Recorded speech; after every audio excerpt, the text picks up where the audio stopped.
The proceeding will start shortly. Order. Good afternoon, everybody, and welcome to this PAC investigation into student loans issued to those studying at franchised hire providers. Welcome to this session on Monday, the 26th of February 2024. Universities and other higher education institutions are autonomous with a high degree of financial as well as academic independence. They're free to conduct their commercial activities alongside teaching and research and may create partnership, also known as franchises, with other institutions to provide courses on their behalf. In the 2021-22 academic year, 114, that's up 28%, or 28% of 413 higher education institutions had contracts with franchise providers.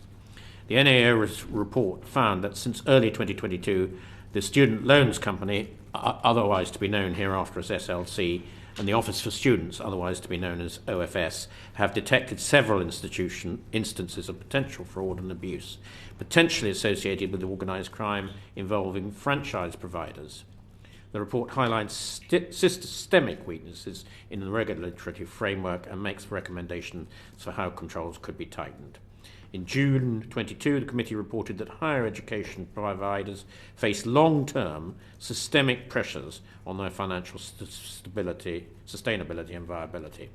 So today we will be examining the evidence of fraud and abuse in respect of student finance for study at franchised higher education providers. The value of detected fraud associated with students at franchise providers has increased almost sevenfold over the past 5 years. And we will also look at how well DFE, that's the department, OFS and SLC have protected students' interests, including the role of recruitment agencies. So it is now my great pleasure to introduce our witnesses, and we've got two people who are attending the committee for the first time. That is looking at my left, Chris Larmer, the Chief Executive of the Student Loans Company, who joined SLC in 21 as its Executive Director of Operations, and on my extreme right, Susan Lapworth, who is the Chief Executive of Office for Students. Susan has been Chief Executive of the OFS since 2022. So you're particularly welcome, as it is your first time. Of course, we are really welcoming Susan Acland-Hood, who is the Permanent Secretary at the Department for Education, and she's been Permanent Secretary since 2020. Very welcome, Permanent Secretary. And finally, on her right, Julia Kinniburgh, Director of Skills, Department for Education. Julia is Director General for DFE Skills since December 22, having previously been Director General for Strategy Group, April to December 22. So you're all very welcome. I think, hopefully, Ms. Acland-Hood, you've been warned that I might just ask 2 or 3 questions on student loan in general. If I could just do that, it would be really helpful. Could you tell us how much student loan debt do students have on average when they leave university? So, on average, undergraduate borrowers under the most recent plan, so those from 2012 to 2023, will on average start their repayments when they graduate with an average debt of £45,600. Those on the new plan, who have a slightly longer repayment term but a lower repayment threshold, and where we have changed the arrangements around interest rates during study, are forecast to start their repayments with an average debt of £42,900. And I think it's really important to set that in the context, and the committee will know this, but I do think for those watching, that of course the student finance system operates a loan that is income contingent, so nobody pays the loan until they reach an income at which they're able to pay it.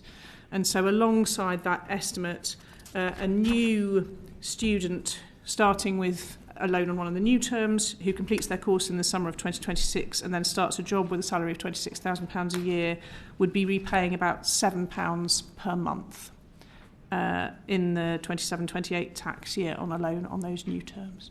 So the amount you repay when you start repaying it and the amount you repay are contingent on your income.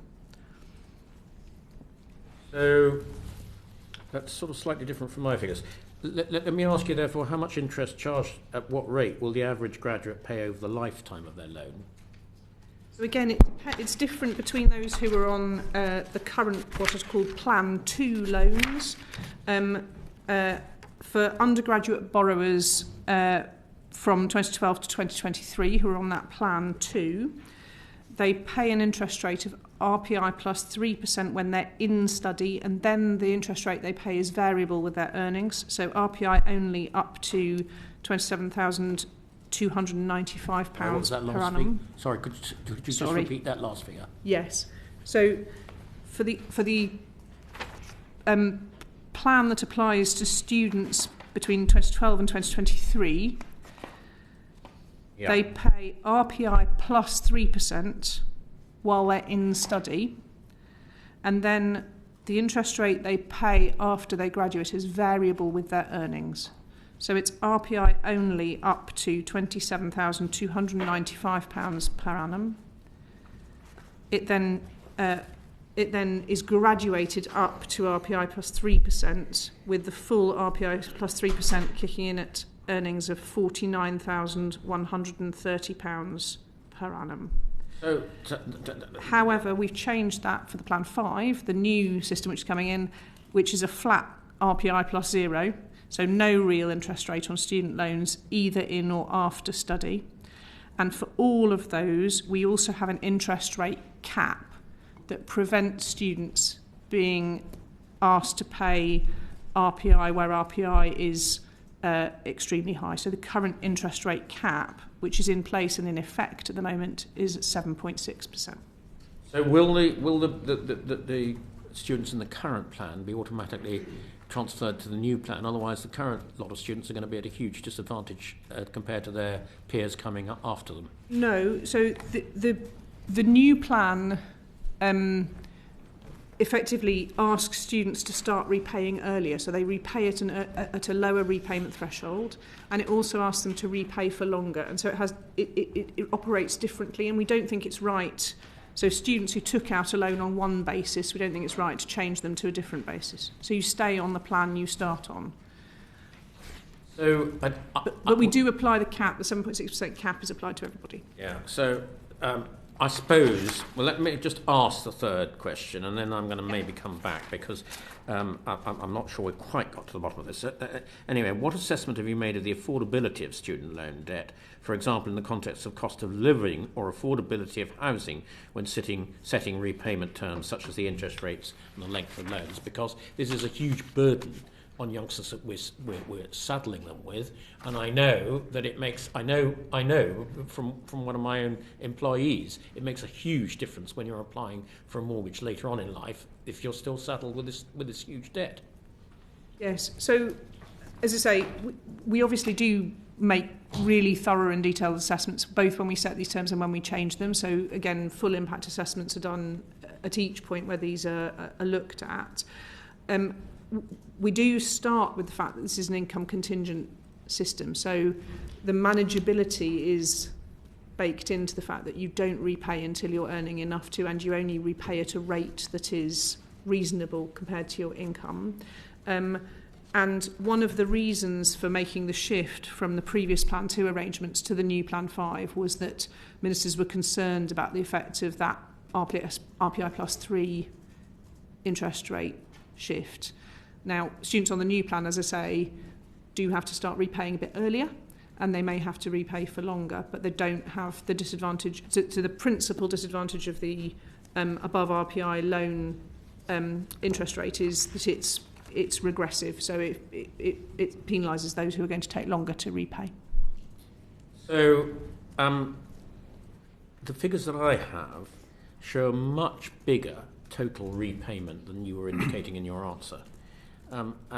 Can we just go again over the average person on the average earnings, what you think the total repayment of loan is after a 3-year course? So I was giving you the figures for the average amount of debt a student would have when they finish their course. So the debt they would have when they enter repayment. Yes, but that's not the real total amount they're going to repay, is it? Because it's going to be interest plus the repayment. So it's the interest element and repayment that they've got to repay when they get to a certain salary level, isn't it? Do you have that figure? So again, for the new plan, for Plan 5... No. Can we stick to the existing students? Okay. I'll just say it quickly though. For Plan 5, it is in effect the same because there's no real rate of interest. Right. For the Plan 2, it will be, there'll be a range because of that fact that the interest rate varies according to your earnings. Can you give us an idea of what the range is? Because what I'm trying to get at is, of the total repayment, how much on average is repaid and how much is written off?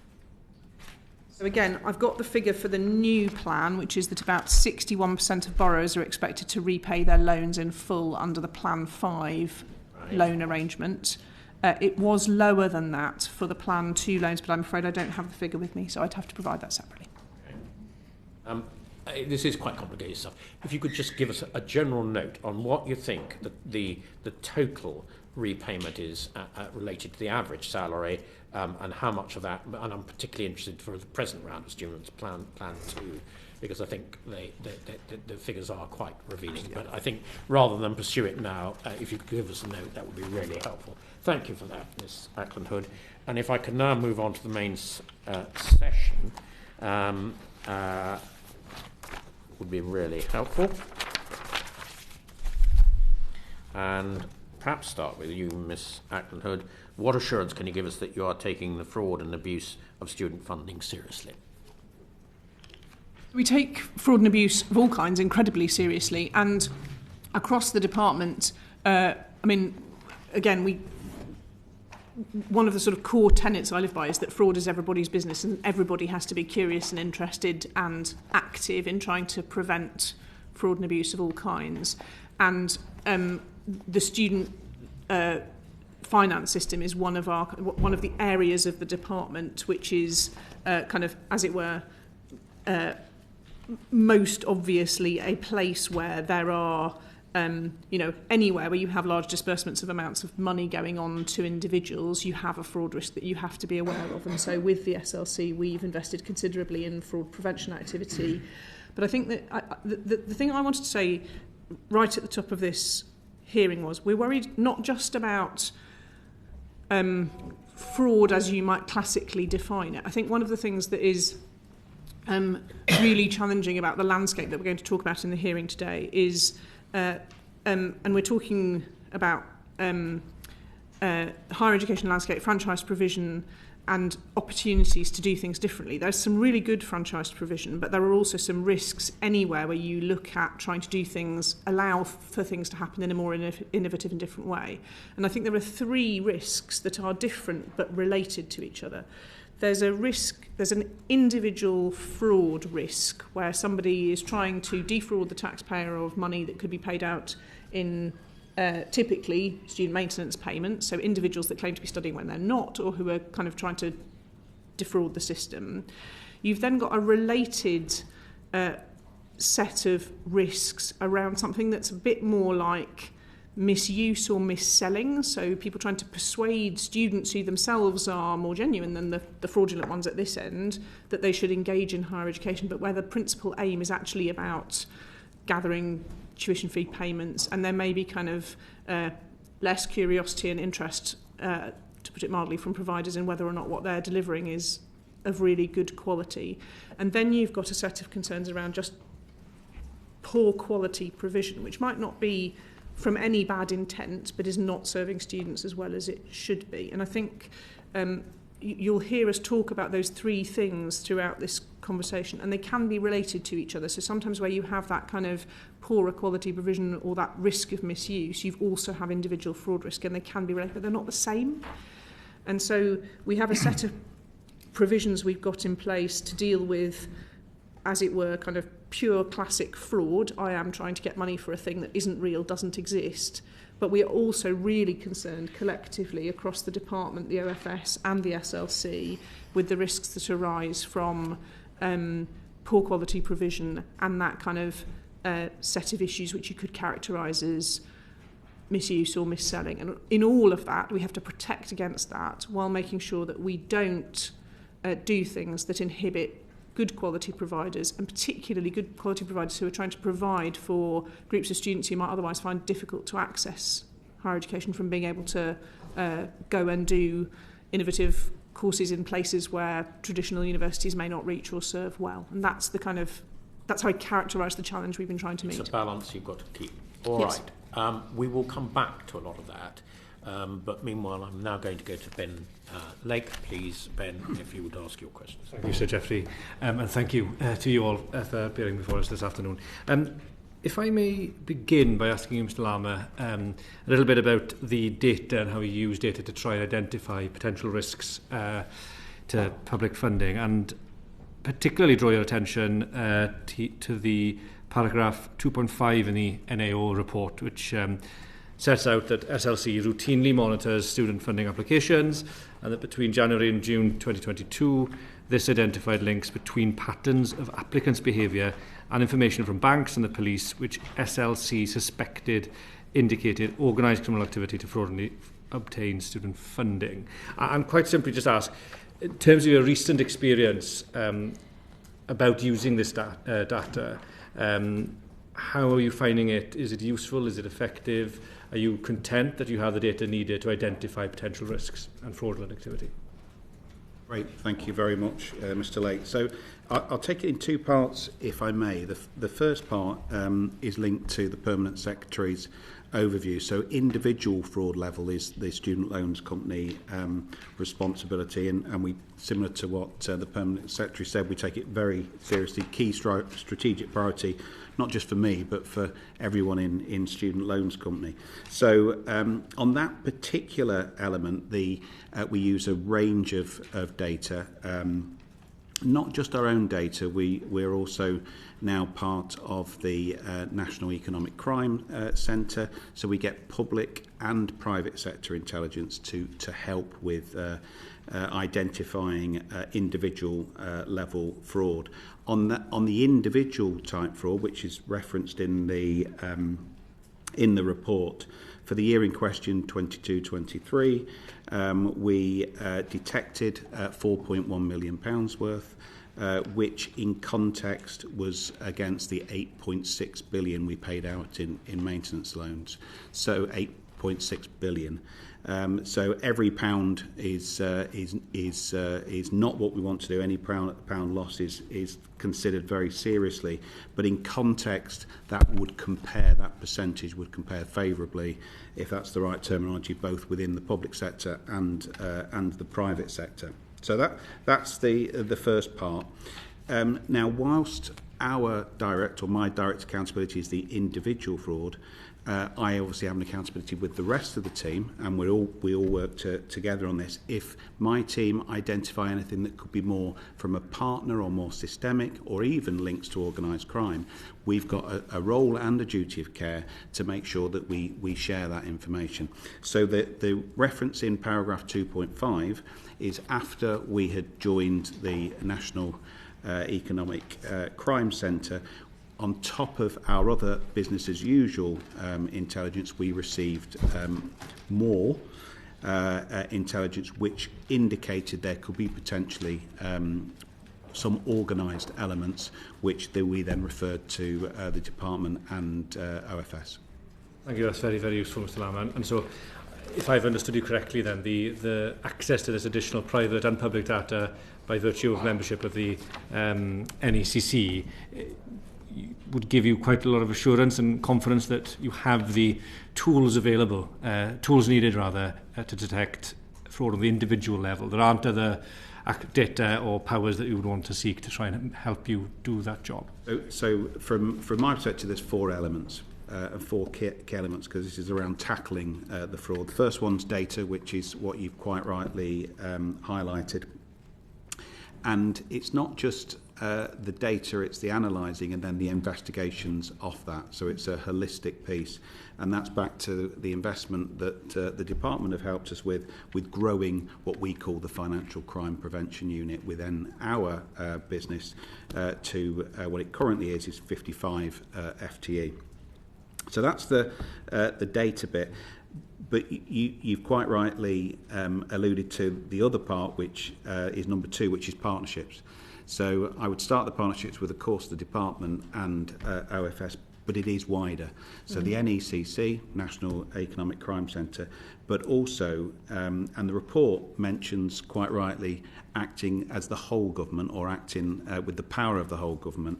And we have very close links with the public sector fraud authority, so we have regular meetings and we report our data into there as well. So the partnerships is key, and then the last 2, and I will be quick, or I'll take too much time off. But culture, and again that's referenced in the 9 steps that the NAO report alludes to. But it's similar to what Susan was saying. It needs to be in the culture of the organisation. So however much I grow the Financial Crime Prevention Unit, which we have doubled, it's the 3,300 colleagues we've got in Student Loans Company that all passionately want to do the right thing for the customer, but also the taxpayers' money. So we have the training and then the referrals that when we do spot things, that adds to the data. And the final bit, which most businesses need to be focused on, and that's the outcomes. So for me, yes, we want to prevent rather than detect, if that makes sense. So the more we prevent, the better. So we detected 4.1 million last year. This year, it's to be validated. But we're indicating that we would prevent circa 30 million, which is around 20 million higher than it was like for like last year. That's very, very useful. Thank if you. I could just now turn your attention to the NA report again, and paragraph 2.9 in particular. And if I may ask Ms Lapworth to begin with. In paragraph 2.9, the NAO details how in May 2022 a lead provider notified the Office for Students, as required by its conditions of registration, that it had concerns about academic misconduct at one of its franchise providers, an unregistered institution. It then sets out a series of different steps by noting that it was not until October 2022 that the DFE was actually informed about the termination of a franchise agreement, but had not named the provider. My question to begin with is just why, when the lead provider notified OFS of its concerns, the Department for Education wasn't also notified at that juncture? Yes, I think this is a case we look back on and conclude very clearly that we would work differently in future. So this is one of the key learning cases through this period, and I think we've all learnt lessons from it. When the provider first notified us, it wasn't at all clear the extent of the issues that then eventually unfolded. There was a new leadership team in place who were gripping the issues. They had done some preliminary investigation and had commissioned an independent further investigation. That's the sort of behaviour we want to see from lead providers owning the issues. Over the summer, as we got towards August, September time, that lead provider concluded that it was going to terminate its relationship with the delivery provider, and that it was undertaking much more extensive work to understand the scale of any academic misconduct. At that point, the provider talked to the SLC, and there were conversations that Chris will be able to pick up. And then the scale of those issues became clearer as we rolled through the autumn and into the spring. And you're right, at that point then the DFE colleagues were brought into the loop. Thank you, that's very useful. And so would I be correct to assume therefore that this being such a key learning case, as you put it, that in future if a similar concern was raised by a provider to the OFS, that there would be some sort of new procedure or sharing of that information? Would you mind? Yes, absolutely. There are some legal constraints on how the OFS can share information, so we need to work within the legal parameters. But the work we've done recently has now put us in a place where we've got really clear information sharing protocols about these issues, from us to the SLC and vice versa, and then both SLC and OFS into DFE. So I think we're all confident that we wouldn't end up in this position again. I don't know that we would have made different decisions about this case, but we lost the opportunity to think about making different decisions collectively. Thank you. That's very good. Mr. Larmer, if I'm correct in understanding, the SLC continued with a certain amount of maintenance payments after the OFS was notified of concerns about this provider. Is that because you would require an instruction from the DFE to halt or to cease maintenance payments? Yes, and I think it refers back to what I was saying around that we've got to, and I believe all three of us do, have that combined focus on the student and the student experience as well as the taxpayers' money. So from a maintenance loan perspective, we had to wait for the investigation to be complete. But also the lead provider had told us, which was in line with their student protection plan, that they would be helping students to go to different programmes. So if that's the case, the maintenance payments would carry on regardless.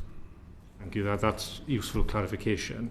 If I may just ask Ms. Acland-Hood, if you had been informed at an earlier stage, granted that there were certain reasons there why this information wasn't passed on immediately, but if you had been informed, given what you know of the case now, would you have seen a reason to intervene in any way? So, I mean, we've talked about this a lot, and I might bring Julia in on this as well. I mean, if you'll allow me, I'll just talk through the kind of chronology as we understand it now, having looked back on it. So the original notification to the OFS in May was of a lead provider that was worried about something. I don't think we would have intervened at the point where someone told us they were worried about something.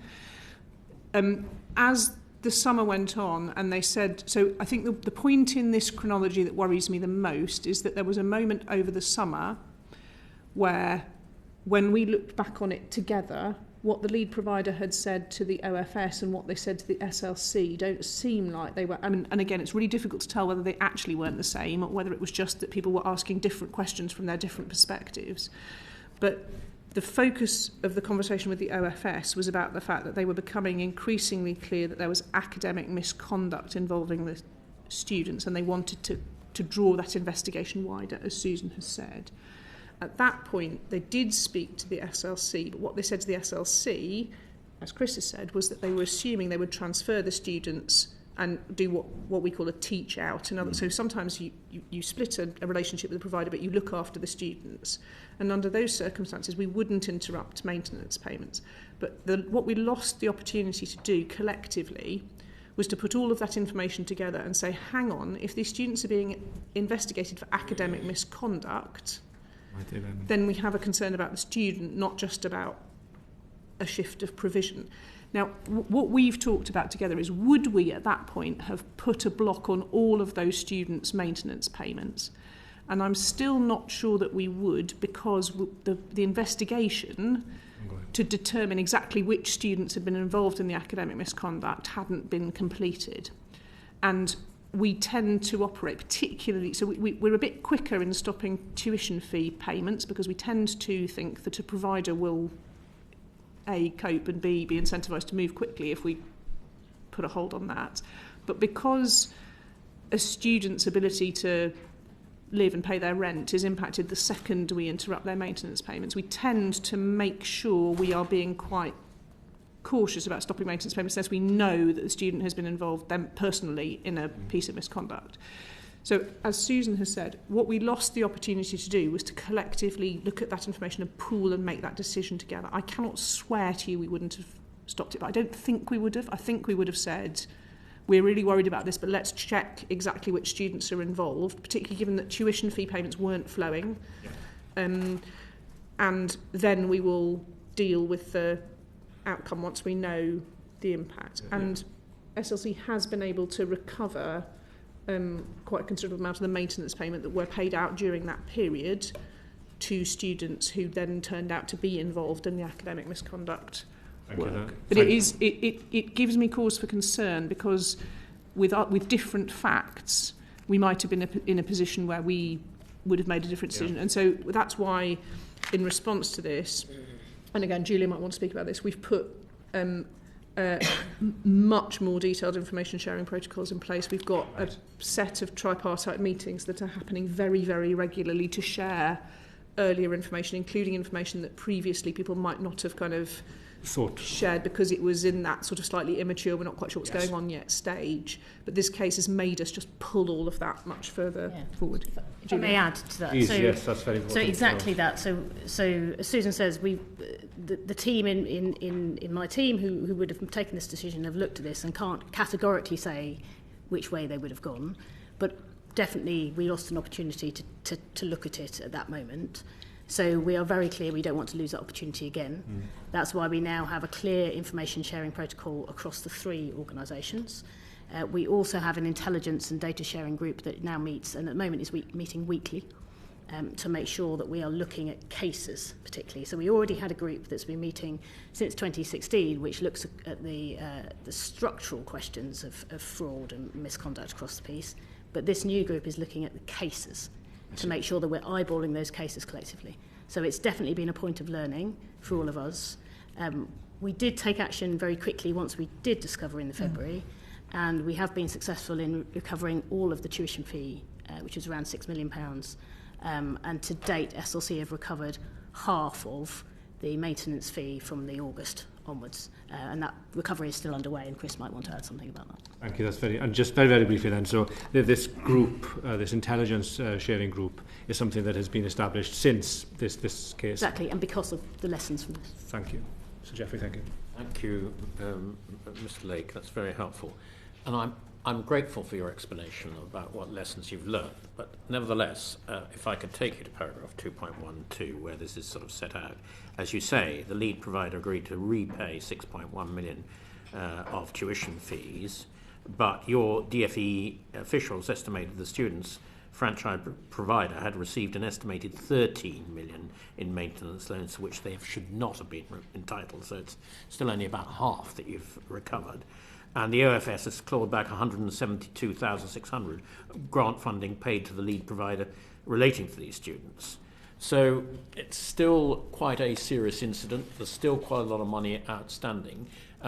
What more are you doing to show that you really are investigating these instances seriously to act as a deterrent to others thinking about committing similar frauds? So we've taken several other actions as well, and others may want to come in, but we have, first of all, we've been very clear with lead providers that they have a clear responsibility here. The responsibility rests with them. We obviously have a responsibility across the system, but the responsibility rests with them to ensure that their franchise providers are not, don't have any fraud, but also aren't mis-selling in the way that my Permanent Secretary described. The OFS has written to them. They've also met with the chairs of audit committees and vice-chancellors. OFS have also taken more regulatory action with certain providers, and we've done all of this in full view of the sector, so they're very clear on that. The OFS have also been clear that their next round of quality assurance is going to look specifically at franchise provision.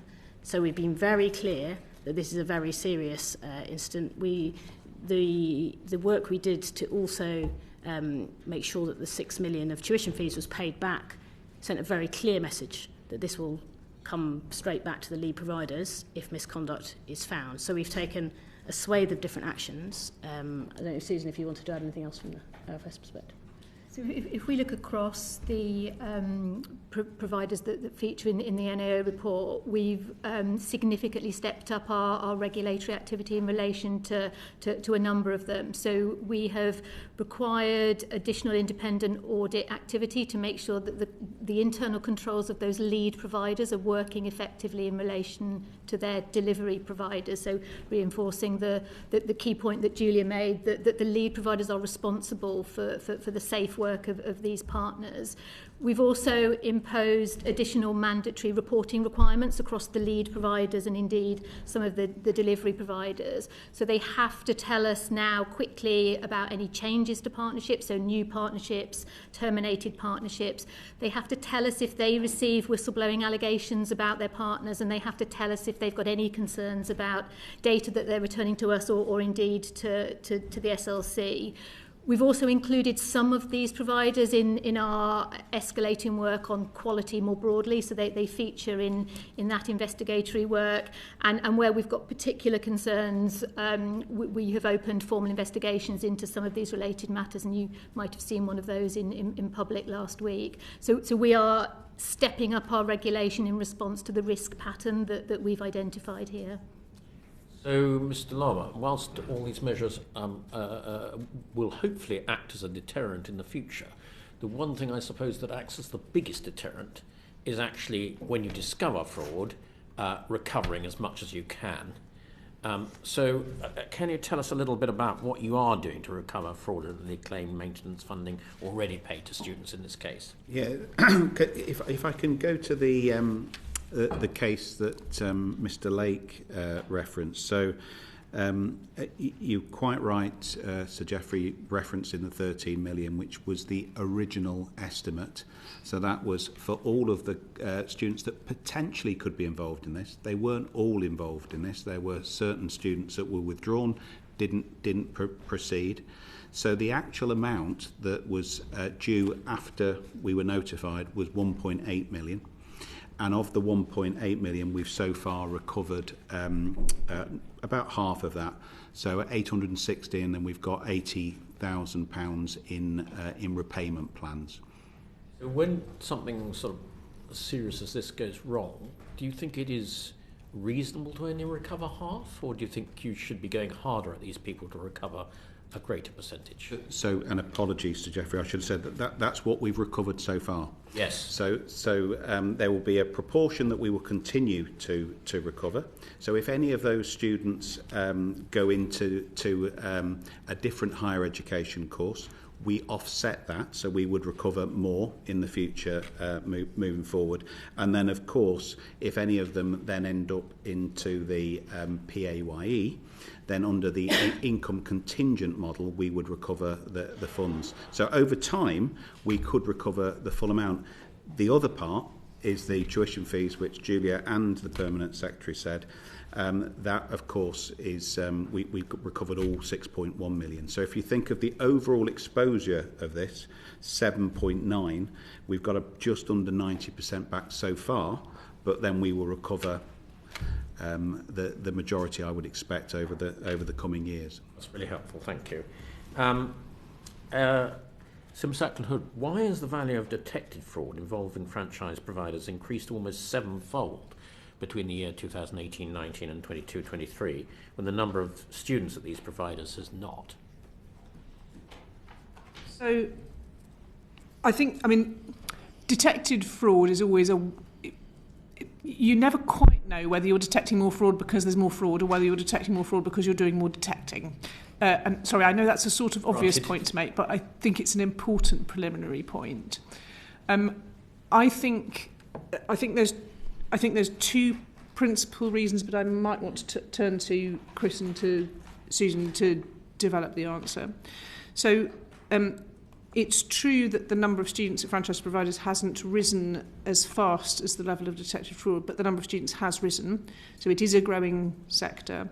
The second thing is we do know that the franchise part of the sector is a place where we are trying to encourage providers to do new and different things, and anywhere where you try to sponsor kind of non-traditional modes of delivery, you have a slightly heightened risk of people doing things that aren't quite what you want them to do. So there's something about, again, as I said at the beginning, the challenge we set ourselves is trying to keep enough space in the system for people to provide new models of delivery, to do things a bit differently, but to try and get the safeguards around that right, so that we don't have excessive risk of people doing things that are improper in that space.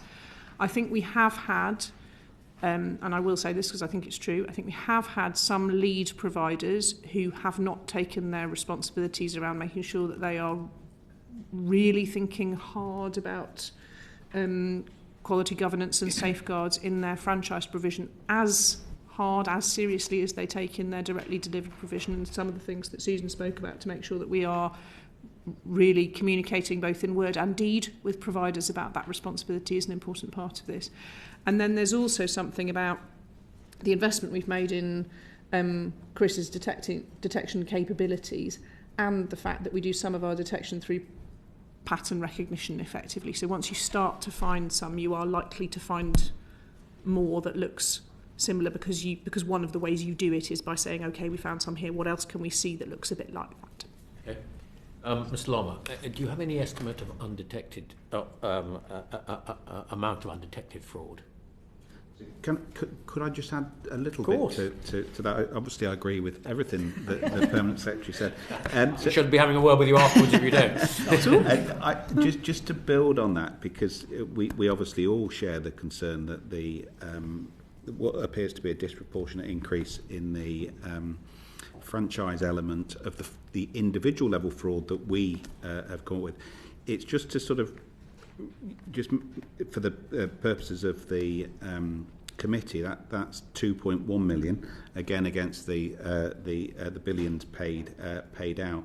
But our data, which we've shared to the wider team, is that's not a universal franchise provider trend, and I think that is important, that it's a small number of franchise providers that's created that growth. Which, nevertheless, the number of students in those small number has increased considerably. I totally agree. So the risk, therefore, is growing. It totally agree, and it can't carry on growing. But what I'm trying to give the committee some assurance on is that through our data, we can now identify it's a small number of franchise providers which we've shared, and then actions are being taken to address that so it doesn't continue to grow. Hopefully that helps. Well, as it's a small number, presumably it should be easier to get on top of. Yes. Yeah, good. At least we agreed on that. Yes. Good. Yes. Okay. And do you have any further investigations into fraud and abuse ongoing? Oh yes, yeah. It's intraday, Sir Geoffrey, at an individual level. So that's the Financial Crime Prevention Unit, of which we've got 55 of our colleagues actively managing. Around any that haven't been detected, it's the best way, Sir Geoffrey, I could demonstrate that through data is what we know that we've prevented. And that is what we all collectively want to do, is prevent rather than detect, or just detect. And again, not validated figures, and this is 23-24 to date. That's circa 30 million that we've prevented, so that hasn't gone out, compared to previous year of circa 10 million. I'll just ask one question that occurs to me. It does, sort of reading the report, it does sort of slightly occur to me that all of you are going harder at the sort of where you detect fraud within the franchise institutions than at actually protecting taxpayers' money in terms of fraud lost to fraudulent student loans, for example. Am I wrong in that impression? I think we are tackling across the board. I think the report is focused on the franchise, hence we're talking more about the franchise. But that's not to say that we care as much about fraud outside of franchise provision as we do fraud within franchise provision. Of course, it's related. The two are related, absolutely. If the franchise provider is not providing the right service and therefore student loans are being taken out fraudulently, it's taxpayers' money that is at risk. Exactly. Absolutely. And I think what I would say is the work that Chris's unit does is focused on student loan fraud wherever it occurs, and starts from kind of intelligence about individuals who are committing that fraud. So it's pursued as vigorously. Yes. It's completely provider neutral, actually. The provider element of it is more that once you've tracked it down, if you're seeing patterns that relate to providers, we're sharing those and making sure we're picking those up from the provider view as well as from the individual view. That makes sense. Okay, thank you. What are the course outcomes? Why are the course outcomes poorer for those at franchised higher education providers? bring Susan in on this, but I mean, the headline is that it's partly because of the types of students who we see attending franchise provision, and that in turn is partly because of what the reasons that franchise provision exists in the system, which is to try and make sure that we've got opportunities in places and for students who might not otherwise have the opportunity to go to higher education. So, we see franchising as really important in providing HE in cold spots where there isn't a lead provider nearby, and in being able to put together different kinds of course and provision. So just a couple of examples. So University of Northumbria at Newcastle has partnered with the local NHS Trust to deliver the first 18-month nursing apprenticeship in the UK. University of Central Lancashire has partnered with the Harris Airline Academy at Gatwick to enable students to become professional pilots while studying for an aviation degree.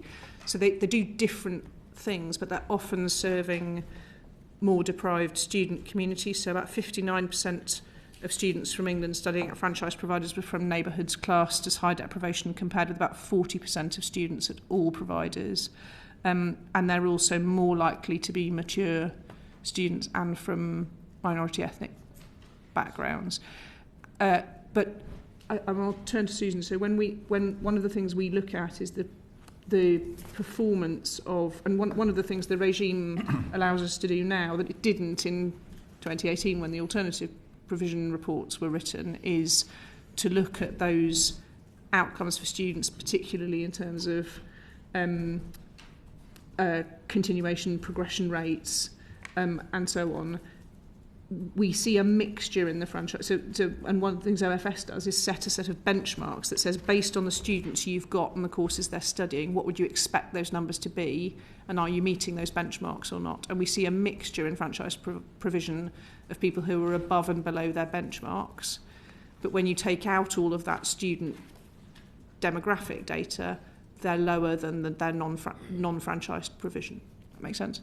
Yes. We can give you some statistics on that. Just before you pass that to Ms Lapworth, I mean, your Secretary of State told the House of Commons in July 2023 that you would work with OFS to consider franchise agreement so that they could lead to a better outcome for students. You're, obviously, what you've just told us presumably is feeding into that work. Yes. When would we be expecting a conclusion to be announced on the floor of the House of Commons? I will hand to Susan in a minute, but I would say we're not waiting to do that work. So the OFS has made it really clear that the focus of its quality work in the coming years is going to be tilted towards franchised provision in order to make sure that we're looking really hard at quality and franchise providers, and that's already begun. As I say, we look really actively with the OFS at the outcomes against those benchmarks for franchise provision now. So there may be more to do, but I wouldn't want people to go away with the impression that we weren't taking active action in the world now on quality of franchised provision. So perhaps start by saying that there is quite a lot of variation in the outcomes for students studying through franchises. So some really strong, some less so. So I wouldn't want to give the impression that every franchise course has weak outcomes, because that's not what we see at all in the data. The OFS has done a lot of work over recent years to really strengthen its regulation of quality, and the student outcomes is one important part of that.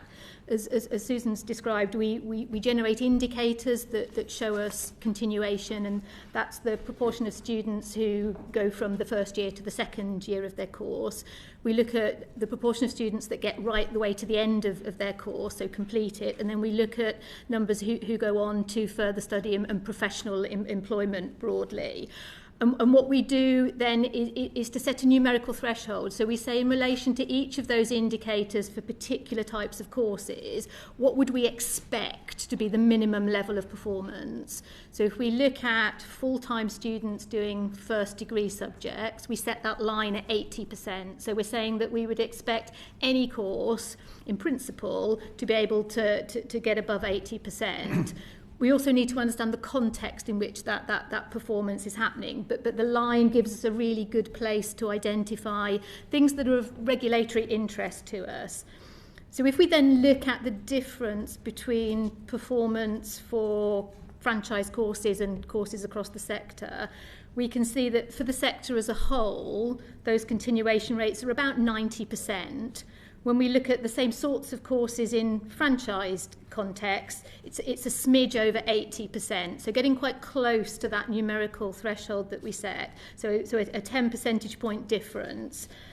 If we then look at the providers that feature in the NAO report, we see quite a lot of variation though. So some have continuation that will run 88%, so well above our threshold and not prompting concern. Others where it's in the 60s or 70%, so on a first glance below that threshold and prompting regulatory questions.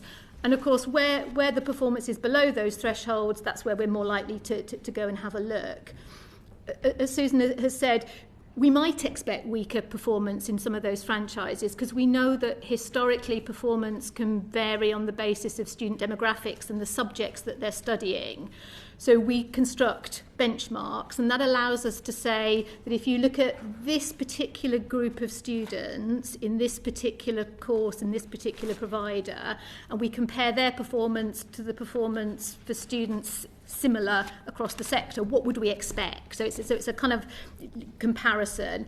And when we look at the providers that are featured in the NAO report, again, we see variation. So some of them are delivering performance for those franchise students that's above the benchmark, so doing really well comparatively for those students, and others performance that's below the benchmark. And again, that gives us a handle on whether there are regulatory questions that we might want to go and ask.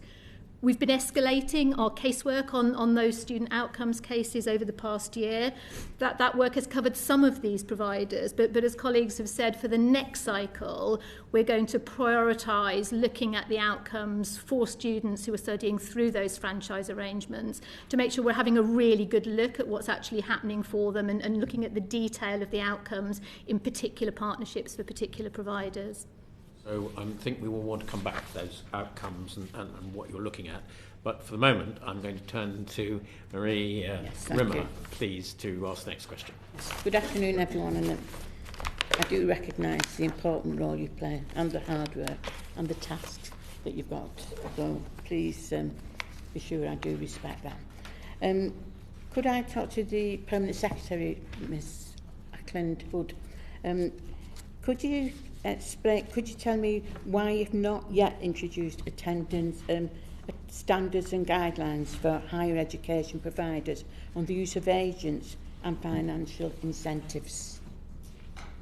Thank you, and I might draw Julia in on this. I mean, on agents, we have been talking to the sector about this, and Universities UK have worked to introduce the UK Agent Quality Framework, which is designed to make sure that agents are being well used in the system. So agents can have a positive role to play, but obviously they need to be operating responsibly and they need to be acting in a way that is genuinely in students' interests.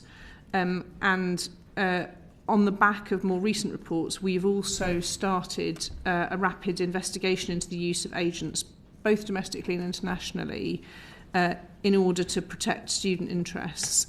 And alongside that, Universities UK have committed to reviewing the agent quality framework and updating the admissions code of practice to make it clear how that applies, particularly to students studying foundation degrees, which is one of the focuses of recent attention. And there's also been commitments from others in the sector that they will make sure that they abide by the updated agent quality framework when it's produced. Julia, is there anything you wanted to add? Yeah. That's okay. I was just going to add that so that investigation that we're doing will look at... Is this the investigation that you've... Can I just go back? Yeah. I noticed that you commissioned the GIAA who to do a review, and their report was issued in August 2023. That was separate. Now, that's what we've been talking about. Did it come up forward with any recommendations, or did you learn anything from that initial report from the GIAA? Have you done anything? Well, could you tell me about that? And then if we could go on to, you've commissioned an independent report. Shall I take Yes, both go on. of those? So the GIAA report was off the back of the cases that were discussed in the NAA report. We commissioned the GIAA to look at the system that we have around fraud, and particularly fraud around franchise provision. So we commissioned that prior to the NAA report. In fact, that fed into the NAA report. The findings from the GIAA were not dissimilar, as you might imagine, to the recommendations from the NAA report.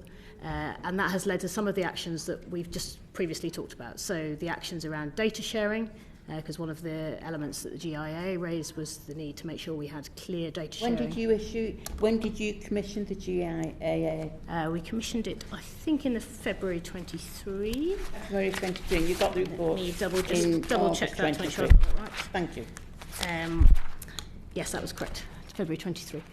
Yeah. So we've taken some actions already, absolutely. So, like I say, the ones from the GIAA, which are around the data sharing, around. They also asked us to make sure that we had a systematic look and understanding across the piece about different roles and responsibilities. So we've been undertaking that work as well. The agents review is separate to that.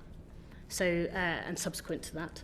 So the agents review is something we've actually announced relatively recently. So, and off the back of recent reports and concerns raised about the use of agents. How recent is that? That was in January. Anyway, right. So, from the agents' work, what we're planning to do is to look at the use of agents, so particularly focusing on whether there's any mis-selling of courses from agents to individuals, particularly things that may promise individuals guarantees onto courses, also how agents are employed by universities, looking particularly at whether we need more transparency in that area so that there's clarity. We've, as my Permanent Secretary said, we've been talking to Universities UK who have also been clear that they want to take action in this space. They have committed to reviewing the quality agents framework that they have. They've also committed to ensuring that their members all sign up to that framework, so to A, make sure people sign up to it, and B, to make sure it's improved. And the other element of the work that they've said they would undertake, which we've been talking to them about, is also making sure that we're looking at when people come through foundation years particularly, that for the end of the foundation year and entrance into an undergraduate degree, there's comparability between that for domestic and international students. Excuse me.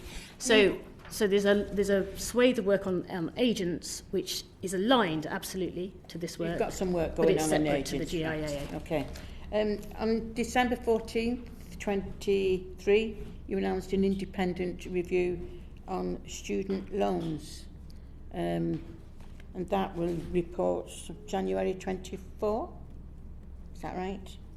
December 23 to report in January 24. Yes, 24. 23. The independent review. Just a minute, I'm not quite sure on that. We've got someone introducing it. Is that the review process? Report. Independent review. December. I'll come back to it.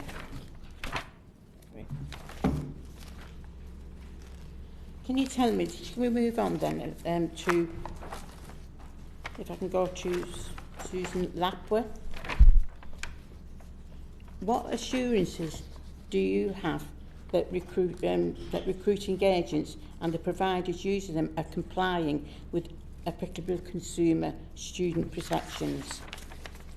Yes, we understand the questions that are arising about recruitment agents, and we're pleased to see the work that DFE colleagues are undertaking, and also the additional work that Universities UK is doing. We've seen recruitment agents being used by some of these providers in some of the work that we have done. We've seen, for instance, weaknesses in the internal control environment for the lead providers that suggests that they don't have the grip that we would expect over the recruitment activity of those delivery partners, including where agents are used. We have monitored the actions that those lead providers are taking to resolve those internal control issues. And then more broadly, we're always clear for these sorts of providers, but all of the providers that we regulate, that they are subject to consumer protection law, that the CMA has published very helpful guidance for this sector about how to comply with consumer protection law. And more recently, we've entered into a partnership with National Trading Standards because they are able to enforce consumer law, and we're referring cases to them to show that we are serious when we say that compliance isn't optional in this sector. So the work that we've done is joining up. I think for these cases, the key conversations are the ones that we've referred to earlier, that we've been having with the Vice-Chancellors of the lead providers, where we've asked them to account for the weaknesses that we've found in their management and governance arrangements and their control over partners, and to make sure that the actions they're taking are pretty robust and will properly address those issues. So lots of our conversations have focused on those issues. Thank you. Can I just come in here? Yes. Ms. Kinniburgh, in relation to this question, and I'm turning to paragraph 2.18, in July 23, you published a consultation response stating that providers should have safeguards to protect student interest during recruitment. But that paragraph then goes on to say this has not yet been updated. When will it be updated? So the July 2023 consultation response was the response to the HE reform consultation that we had. And in that consultation response, you're quite right that we publicly committed in there to consider whether we should take further action to impose additional controls. We have taken various additional controls since that July. So tell us what they are. So the controls that we've taken around the additional work that we've put in place around protocols for information sharing, we now have an intelligence group that meets currently weekly across the 3 organisations. So we've taken various actions since that point. We've also continued to have conversations, as Susan Lapworth was saying, with Vice-Chancellors, particularly those who are responsible for franchise provision. And we continue to work through whether there's further steps that we want to take.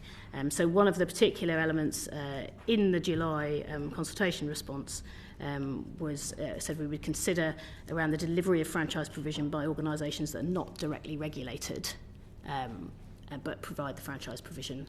That's also one of the recommendations of the NAO report, and that's one of the areas that we are actively considering right now. So I take you to the following paragraph. 2.19 on page 36. It says the overall framework does not set out what is meant by engagement or attendance, with lead providers determining themselves whether students are meaningfully engaged in their course. Considering the whole student loans system is based on meaningful attendance, why have we not got guidance on what that is? And none of us can agree what it is. So surely it's about time we do agree with what it is.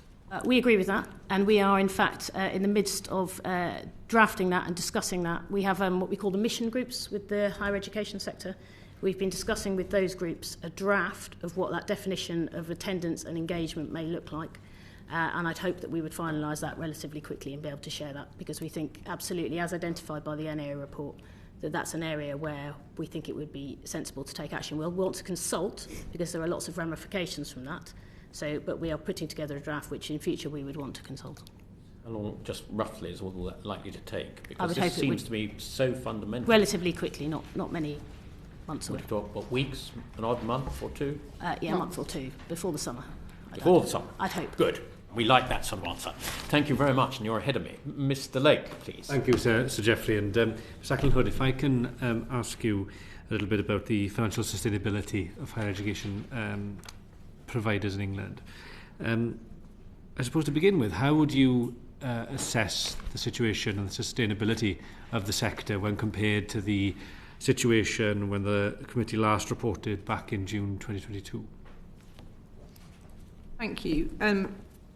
And I'll bring the OFS in, because the OFS look actively at the financial sustainability of the sector. So the last published report from the OFS was in May 2023, and that report stated that the overall aggregate financial position of the sector is sound, but it recognises, and I mean this was the case when we last spoke about this in the committee, that there continues to be significant variation between individual providers, both across the sector and within groups of what we describe as peer or mission groups. So even within providers doing relatively similar things, you see significant differences in the state of their financial health.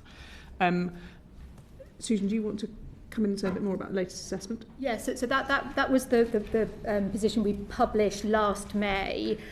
At the end of January, we gathered in the main run of financial returns for the next cycle. We've not finished looking at those yet, so don't have a kind of final nailed-down picture. But broadly, when we look in aggregate, again, we see that significant variation, and if anything, that variation has increased. So risks are in the operating environment for everybody, but they are adding pressure in particular to some institutions.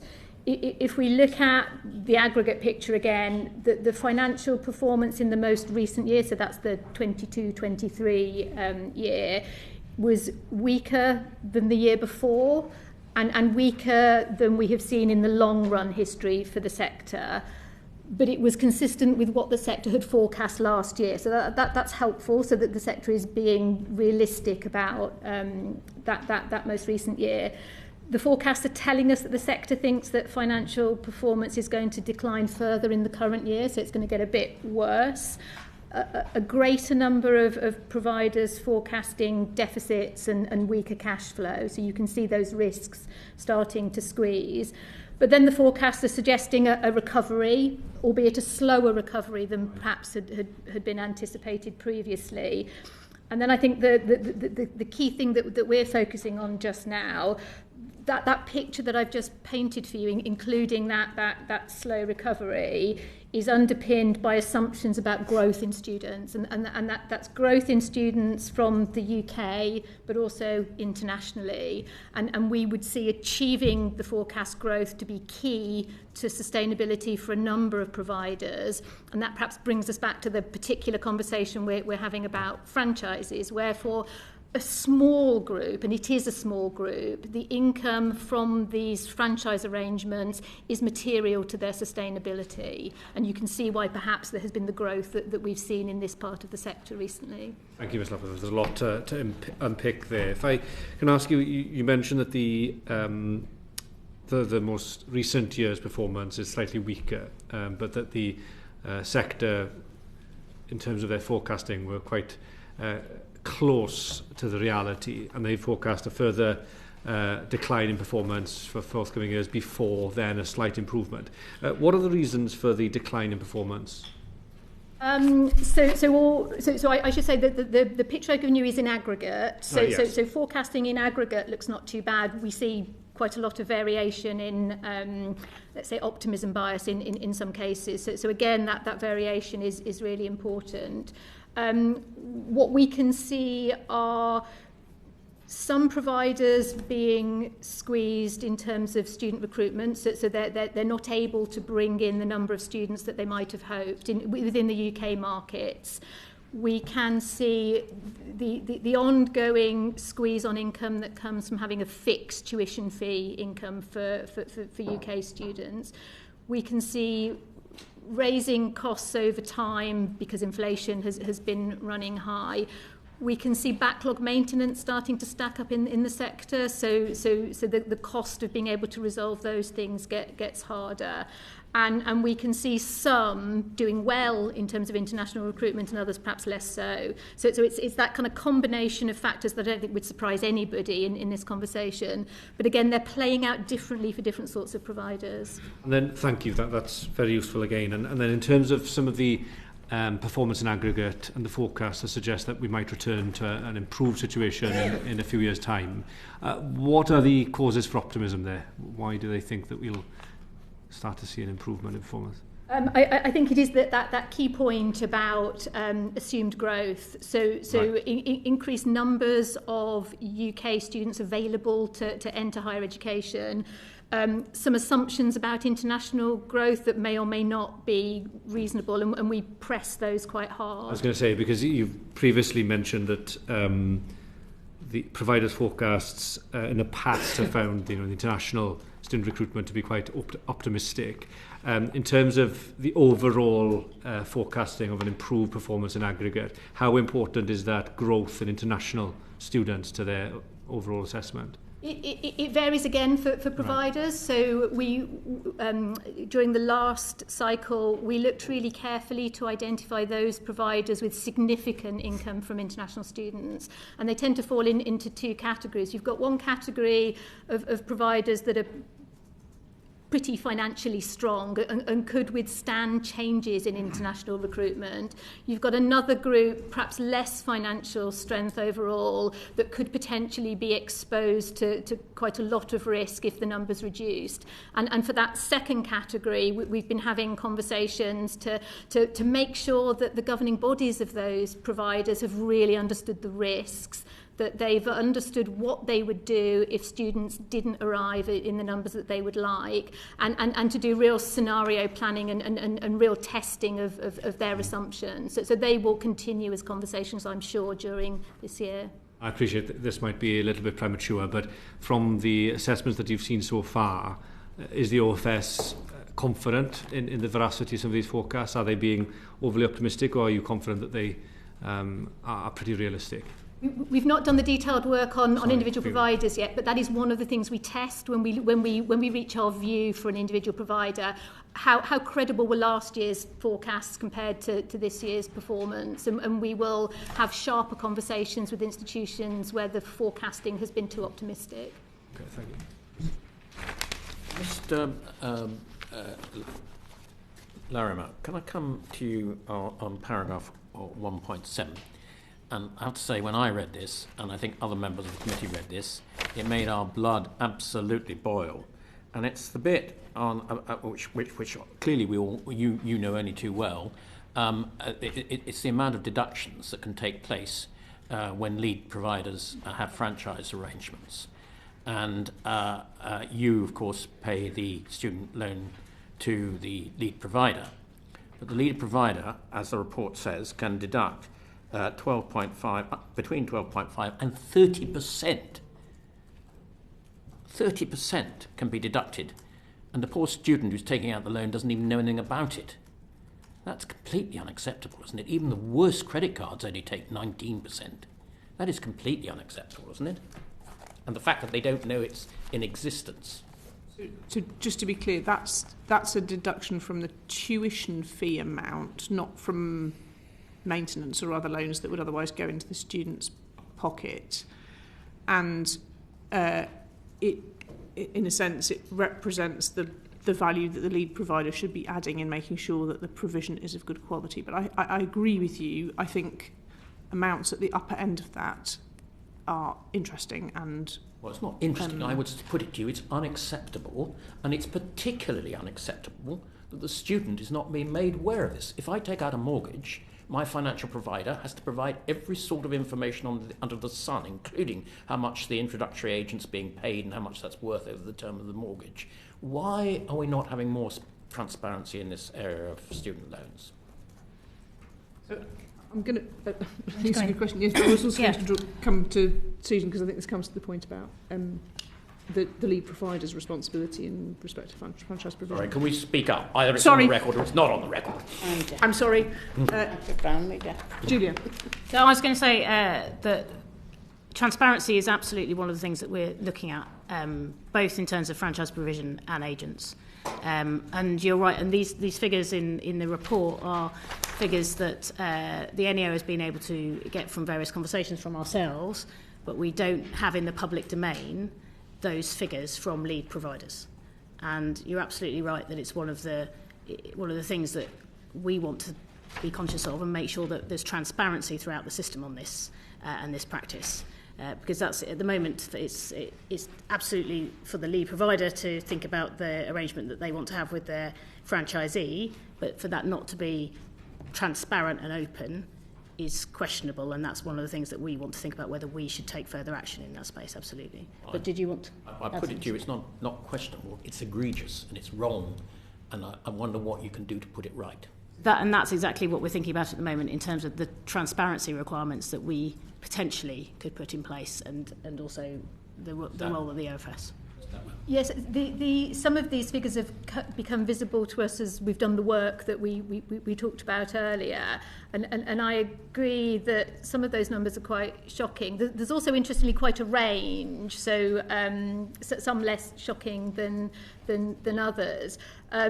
We, like DFE colleagues, are concerned about what this might be telling us about the amount of that tuition fee payment, so the £9,250 a year, that it's being spent on making sure that the courses are high quality as they're delivered to students. And those are the sharp questions that we've been posing for Vice-Chancellor. So if the lead provider is taking that kind of percentage from the fee, if the delivery provider is generating a profit or surplus from the enterprise, that squeezes down the amount of money that's been spent on the students. And that's of concern to us. And that's why our focus over recent times has been towards looking at the quality of what students are getting. So both in terms of outcomes, as we talked about earlier, but also increasing our investigatory work to understand the quality of what students are getting as their academic experience. I hear all of that, but Ms Acland-Hood,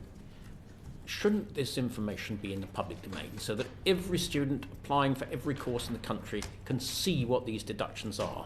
Transparency is the best form of sunlight is the best form of disinfectant. So is transparency. So why can't we make these? With too much secrecy involved here, why can't we make these arrangements fully transparent? I mean, I think as you're hearing, we've got a lot of. I mean, I think a lot of us would think that would be a very sensible thing to do, and it's under discussion with ministers now. Okay, thank you. Thank you. Mary Rimmer, please. Jeffrey. The announced independent review on student loans, will there be anything in that review that reports back early in summer? Will that not cover these gaping holes? We've got here, I've got a question 14. What do each of you understand as your collective and individual responsibilities for detecting, preventing risk to public funds and fraud or abuse of student finance? The reason we ask that is, if you look, I know you'll understand because you're responsible for it, aren't you? We've got this student loan council. They pay student loans for eligible students, and they can detect their suspicions of fraud, but they can't stop giving out unless they're instructed by the DFE. Providers can resolve concerns with the lead providers' data. The Office for Students provides lead provider data to the students, but the lead providers, they have franchise providers. The franchise providers don't need to register with the Office of Students. So how does the main provider, the lead provider, get to the students to give them the information? They'll not be aware of the protections or the rights that the Office of Students have control of. How do we do this? There's gaping holes, things can fall through. It's not simple, it's not transparent or easy for students. And I noticed that a lot of these students are coming, age over 31, coming from the most deprived areas of our country, so they will need more support, not less support. And yet they seem to be with the franchise providers who do not need to register with the Student Loans Council. Let me try and take... So the first thing is, I think the thing that we announced in December 2023 is the OFS review. So that's looking at the organisation of the OFS. It's not a student loans review exactly. I think that's the thing we announced in December 2023. But I think you're also asking about kind of each of our responsibilities and how they fit together into a network that works. And I think, really happy to do that and to go through it one by one. I think the key thing I would say is we are all incredibly serious about, but it's an axiom that everybody, I think, would state, particularly when dealing with fraud, that fraud is everybody's business, and that anybody who thinks that the answer to it is to kind of sit narrowly on a kind of tight definition of their precise responsibilities rather than to reach across boundaries and try and make sure that we're operating together to stop it will fail. The present systems we've got have allowed that, the present systems we've got has allowed that to happen because it's complex, it's not simple, it's not easy, it takes time. They can't step out. The Office of Students can't do anything about stopping loans and that without the DFE instruction. So that it is very, very important. Yes, it's incredibly important. I completely agree with you. And I think what I was trying to say was we're really happy to talk through what our responsibilities are now, but we also all think we have a responsibility to lean in and do things together wherever we possibly can. And that cultural responsibility is important as well as the kind of letter of the responsibilities. And I would also say, I think we recognise that there are places where the responsibilities could be even clearer, and we want to act on that and make them clearer. But in the meantime, we are completely determined to do absolutely everything we can within the current frameworks. Can we get back to the question then? I understand all that you've said to me, but could each of you, where do you want to focus and strengthen the controls, like the Office for Students, the Loans Students, the Loans Council? Where do you want to tighten, focus on strengthening the controls that are used? I'll start with the DFE perspective and then perhaps pass to Susan and Chris. So from our perspective in terms of the roles and responsibilities, we're very clear that we have the overarching responsibility for the fraud risk and for the budget responsibility across the piece. That rests very clearly with us, and the risk across for the public funding, obviously subject to Susan's point about everybody sharing that risk. We then also have the responsibility to make sure that there is clear coordination and collaboration across the three partners. And as I've said previously, that is one of the areas where we think that we do need to improve. We have taken steps already to improve that, and we've learnt those lessons from some of the cases that have been highlighted in the NAO report. We also have the role and responsibility to instruct SLC to suspend payments, and that then reinforces why it's so important for that information sharing to work across the three areas. Because if that responsibility, as it does, rests with us, then we obviously need to make sure that the information flows across the three areas. So that's reinforcing what I was saying earlier about why it's so important that we have information, controls and protocols in place across the three organisations. I'll add one other element which isn't sort of from the three of us, but we're also really clear that the lead providers do have a role and responsibility in this system. I just wanted to emphasise that, because we shouldn't, when we're talking about the roles and responsibilities across the system, we shouldn't omit that. They do have a responsibility. They have a responsibility to their students, as you've been rightly highlighting. They also have a responsibility to make sure that that provision is not fraudulent in any way and there is no mis-selling within that. And again, some of the actions that we collaboratively and collectively have been taken recently is to really make sure that is very, very clear for them. So shall I pass to Office for Students? Yes, please. I was just going to ask that. Susan, would you like to tell us where would you like to see them strengthened? So I agree that with colleagues that being vigilant about fraud and the wider issues is everybody's business, and as just described, we've been leaning into the three-way conversation as far as we possibly can within our current powers. Our focus is on regulating registered providers, so typically in this conversation that will be the lead providers, although increasingly some of the delivery providers are registering, so we're getting closer to them too. We are very interested in regulatory terms about the internal control of the lead providers, particularly where the delivery providers aren't registered. So management and governance control. As I've talked about previously, we've done a lot of work to strengthen our regulation of quality, both in terms of the outcomes and also in terms of the academic experience of students. And I think that's now starting to pay off here. I think we can also strengthen our management and governance regulatory requirements. What about the lead providers to the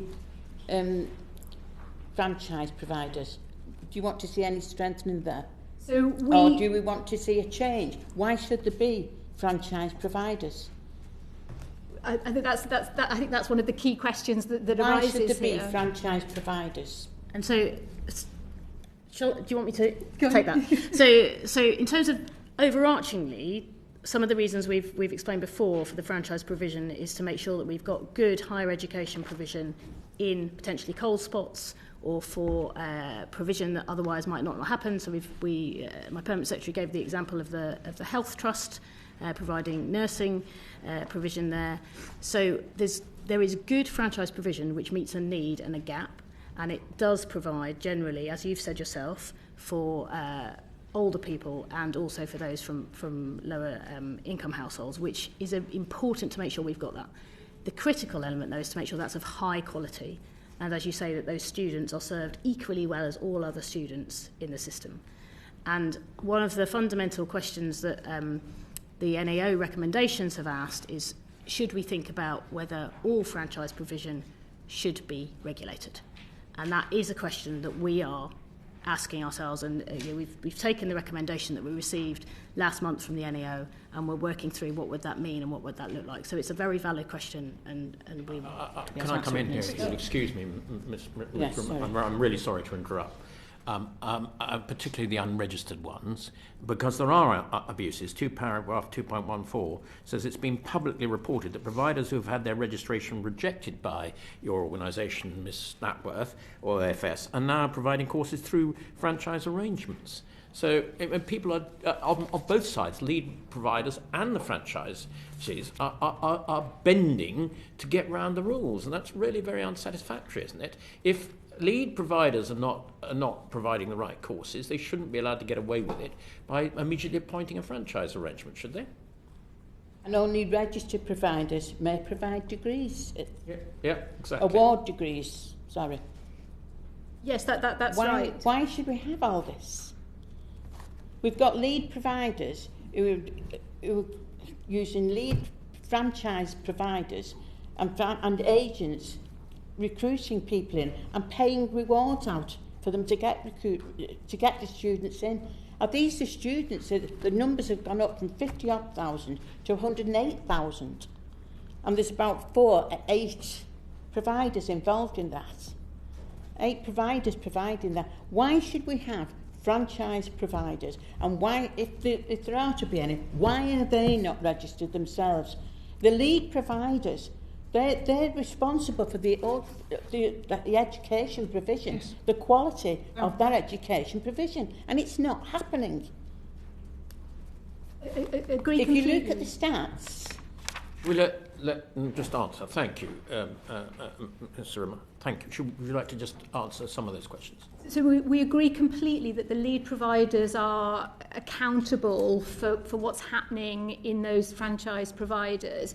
When we strengthened our quality requirements, we made it really explicit that was the case. And when I talked earlier about the investigatory work that we've been doing, that can encompass all of these courses that we've talked about. So we're now in a position where we can reach through the lead providers into the quality of the courses in the franchise arrangements and look at those in exactly the same way that we would the courses that the lead provider delivers itself. So the quality regime is now the right shape to deal with that.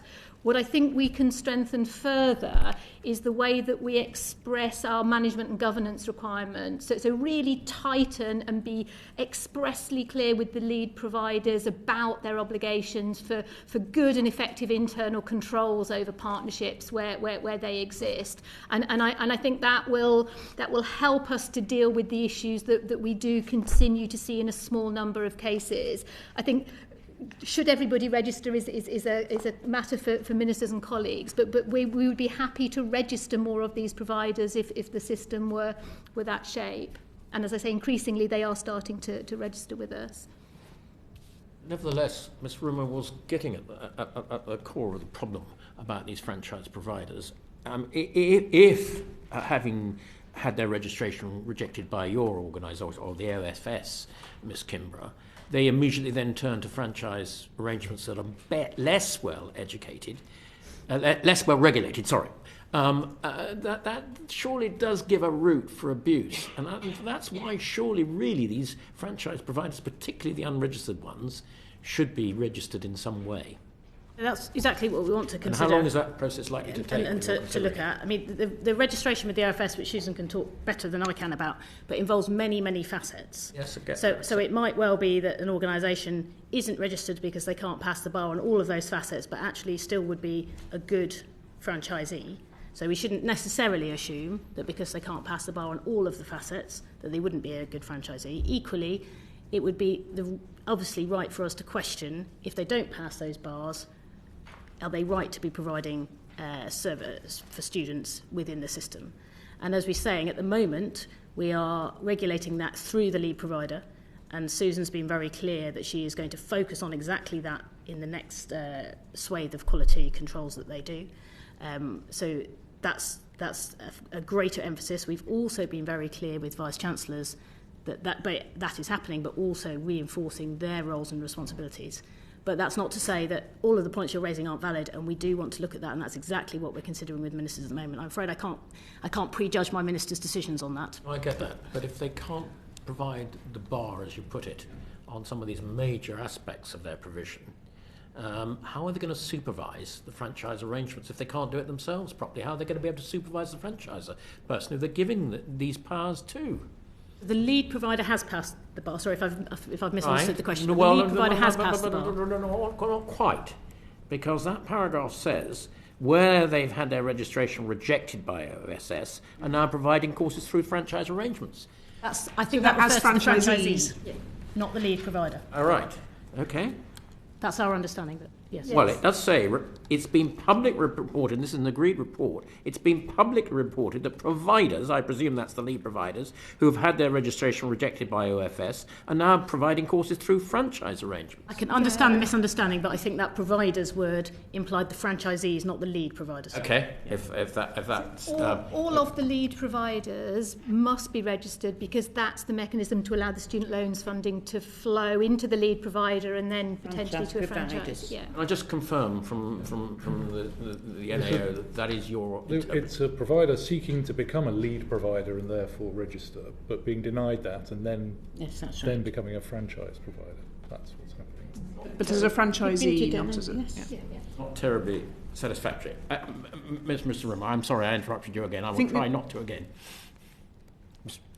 Sorry, Mr. Larmer, would you like to tell us what you'd like to focus on? Of course. Do you want me to just cover off my role, which was the first, my responsibilities, which is the first bit?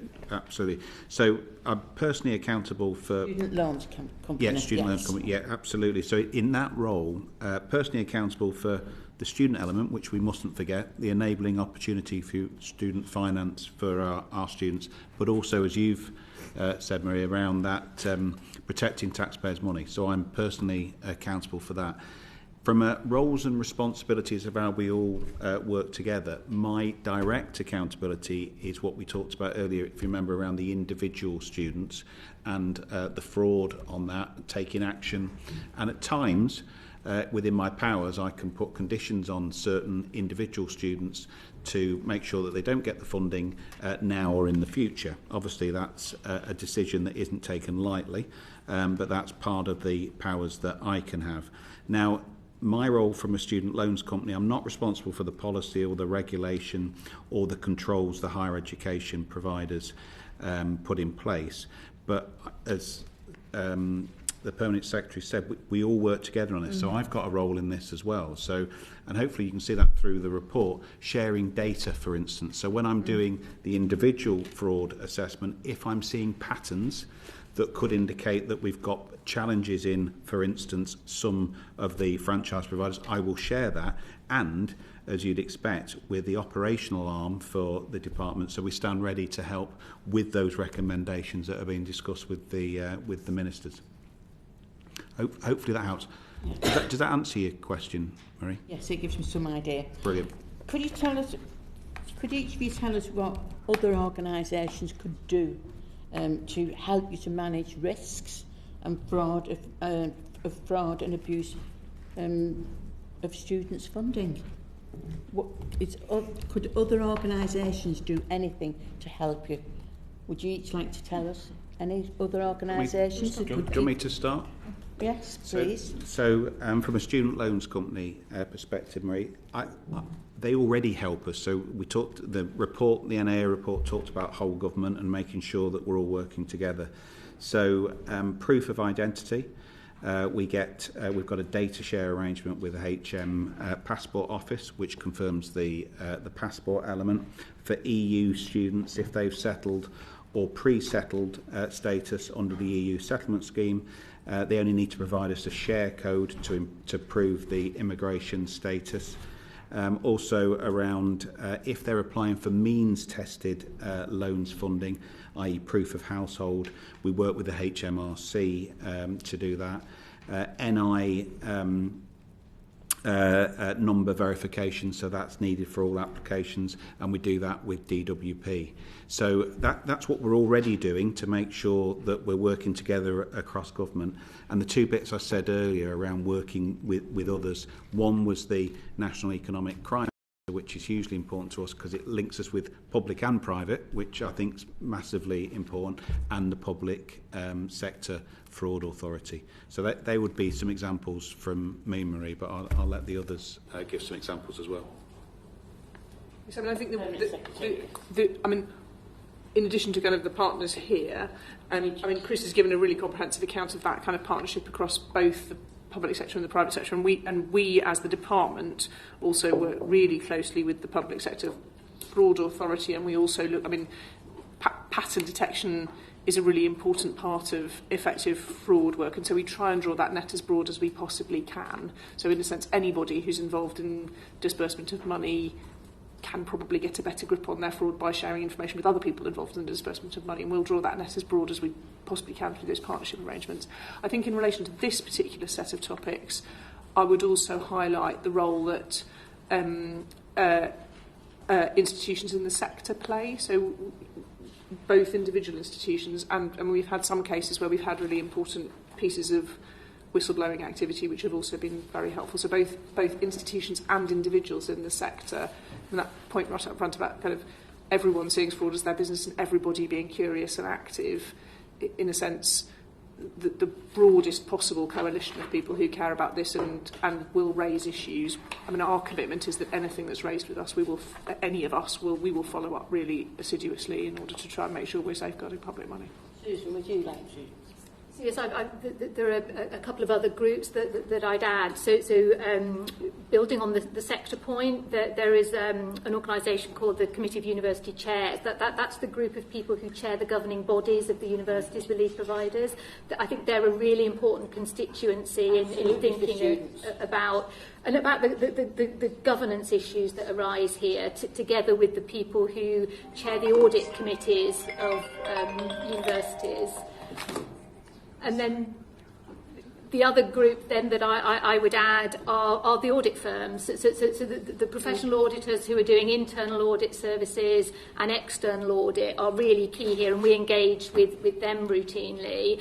And we have seen in some of these cases a really thorough investigation on behalf of the external auditor, who wanted to be completely assured that all the partnership activity was as they would expect before they would be willing to sign off annual financial statements for a lead provider. So I think they're a really important group here too. The closer we get to the students, the people who have most contact with them, we need to be meeting with them and to give the students any assurance and to safeguard them. The closer you get to them, the more you get to hear of their problems and their hiccups and can resolve them. How often do you meet together, this team? How often do you sit down together and talk together? Very often. So it's Susan, formally to go up to, not formally like we go through things that you're coming up against. Help each other. We meet at least monthly, sometimes much more frequently than that. But not just off the cuff. Can you have regular meetings? Yes. And to be fair, the Permanent Secretary, not just for this group, she has an arm's length body meeting every month, so that's a lot broader, but that's really important because there's all kinds of different parts of the wider team that share best practice and help each other. So that's another example, monthly. Finish? Yes. Thank you very much. I apologise for that. No, you're fine. You're fine. I'm profoundly I want to come in the back of your very important last question, really, Miss Acland-Hood.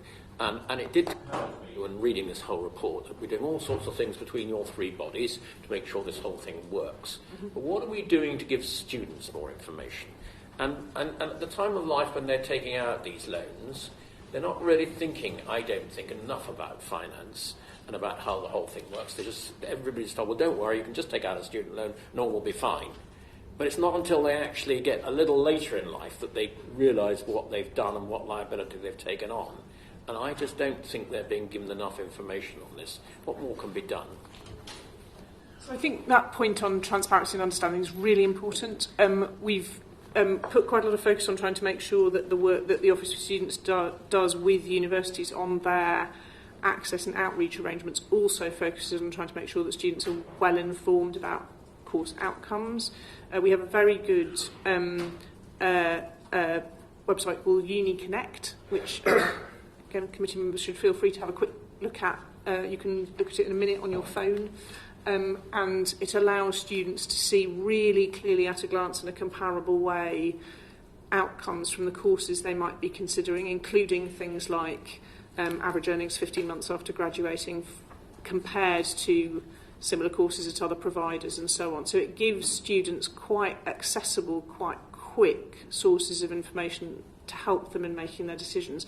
But I think there's always more that we can do. So, and we've now got, we now put requirements on providers to point students to Uni Connect as part of their advertising of courses. But I think there's always more we can do to try and make sure... Ms. Acland-Hood, forgive me. Of course, the quality of the courses and the outcomes and the earnings potentials are vitally important. But it's actually this amount of liability that we're expecting and encouraging students to take on by undertaking these courses. And I just don't think in a lot of cases they really understand the liability that they're taking on.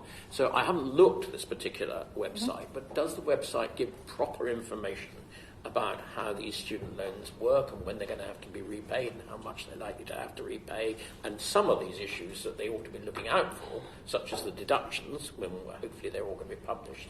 They can look out for these things, and they might help you too in discovering some of this fraud. I mean, there's always more we can do. I'm sure we can do more. I don't know, Chris, if you want to talk a little bit about the information we give students about student loans as they take them out. Again, SLC's done a lot on that, I know. Yeah, so but I think all good points on it. So not so much at the stage around the loan at the start. The areas that we do is once they're in the journey of taking out the late by then, Mr. Larmer. I think the communication goes before that with from a policy perspective. We do have on gov.uk there is a clear guide around how student loans operate and the repayment schedules that is clearly accessible for people, and we try to make sure that we're pointing students at those. And then, sorry to interrupt, Chris. That's really helpful. Thank you. Sorry, Mr. Larmer. No, that's okay. And then once they're with us, we're trying to guide them through the actual journey of whilst they're in university and related to their finance. So specialist teams, unfortunately, some will go through challenges, hardship, etc. So we've got specialist teams to help with that. I think the other bit I was going to draw out is I thought your comment was absolutely right, Marie. It's around listening to the students and making sure we're understanding those. We have a customer panel at Student Loans Company, so we're involving them in the student finance element that we deal with. So I think that's important. And back to what we were talking about before around this cross-government working, we're also part of the cross-government customer experience forum. So it's learning from other areas that we're actually So Thank you very much, Mr. Larmer. Mr. Bentley. Thank you, Mr. Jeffrey. If I can just ask very quickly about this point that Mr. Larmer made, and indeed Sir Jeffrey also picked up upon, that some lead providers, having failed to have their registration approved by OFS, may then provide courses through franchise arrangements. Ms. Lapworth, do you have any evidence that providers are choosing the franchise model to evade a level of scrutiny of their data and governance standards in that way? So it is the case that we've refused registration to around 20 providers since the OFS started, and a really small number of those refusals are now operating as franchise delivery partners. So we do see that loop. How many are we talking about here? Of the 20 that have been refused, how many would then go on to deliver through the franchise? So I can identify two that fall into that category. There's a second category, though, of providers that entered into the registration process, so started to seek registration, and then withdrew their application before we'd made a decision about it. And that can happen for all sorts of reasons. They can decide that their business model doesn't need registration, or they might merge with another provider. But sometimes it's because they've concluded from the questions that we're asking that we may refuse registration, and they exit the process early on. And do again, they then... And again, you can see some of them come back around as franchise delivery providers. So that does happen, but the opposite also happens. So over recent times, and actually since the data that the NAO looked at, we've seen more of the delivery providers seeking registration and becoming registered. And I think that's a positive thing, because they will have met our test to be registered, so that gives us some confidence. And it means we can regulate them more directly in the way that we've been discussing earlier. So I think it's an emerging picture. We keep an eye on those that didn't get registered for whatever reason. And one of the reasons we've imposed additional mandatory reporting requirements on the lead providers is so that we can see those patterns as they start to emerge, and we can make sure we're paying attention to any issues that arise. Thank you. That's very useful.